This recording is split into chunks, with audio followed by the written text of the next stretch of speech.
আসিয়া একদিন কি যেন হাতের মধ্যে নিয়ে কাজ করে, হঠাৎ পড়ে গেছে। ফেরাউন পেছনে দাঁড়ানো, আসিয়া খেয়াল করে নাই। আসিয়া জিনিসটা উঠাইতে গিয়া বিসমিল্লাহ বলছে। ফেরাউন শুনেই মাথা গরম হয়ে গেল, ডাক দিয়ে কয়, আসিয়া তুমি কার নাম বললা? আসিয়া বলে, এখন আর গোপন কইরা লাভ কি হবে, না ওপেন করিয়াই দেই। আসিয়া ডাক দিয়ে কয়, ফেরাউন আমার মালিকের নাম আমি জবানে নিয়েছি। ফেরাউন বলে, মালিককে? মিশরের তো আমি খোদা।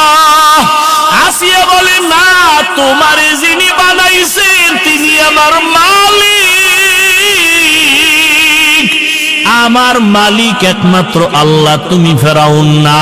ফেরাউন বলে, সর্বনাশ, তুমি যদি আমাকে খোদা না বলো তো আমার খোদাগিরির ভ্যালু নাই। একবার হলেও বলো। আসিয়া বলে, এক বিন্দু না। ফেরাউন বলে, তুমি আমারে কানে কানে বলো। বলে, না, তাও হবে না। আমি যদি আসতে বলি আমার মাওলাকে ফাঁকি দেওয়া যায় না। মিশরের মানুষ তোমারে ফাঁকি দিতে পারে, আমার মালিকরে ফাঁকি দেওয়া অসম্ভব। ফেরাউন এক পর্যায়ে ব্যর্থ হইয়া ডাক দিয়ে, আসিয়া রেডি হও, তোমাকে ফাঁসিতে দেওয়া হবে, শুলিবিদ্ধ করা হবে, তোমাকে দুনিয়া থেকে বিদায় দিব। আসিয়া বলে, ফেরাউন ভয় দেখাইও না, দুনিয়াতে একবার আসছি, একদিন যাব, তবে আমার মালিকের না নিয়ে যাব না। আমার অন্তরে যে মালিকের মহাব্বত, আমার এখন টাকার মহব্বত নাই, ক্ষমতার মহব্বত নাই। আমার পরিচয় আমার মালিক, আমার অন্তরে আমার আল্লাহকে জায়গা দিয়েছি। এখন আমার মরিয়া গেল আমার শান্তি, বেঁচে থাকলেও আমার সার্থকতা, আমার কোনো টেনশন নাই। ফেরাউন এক পর্যায়ে ঘোষণা দিয়া দিল, আসিয়ার ফাঁসি হবে, শুলিবিদ্ধ করা হবে। হাজার হাজার মানুষ রেডি হয়ে গেল দেখার জন্য।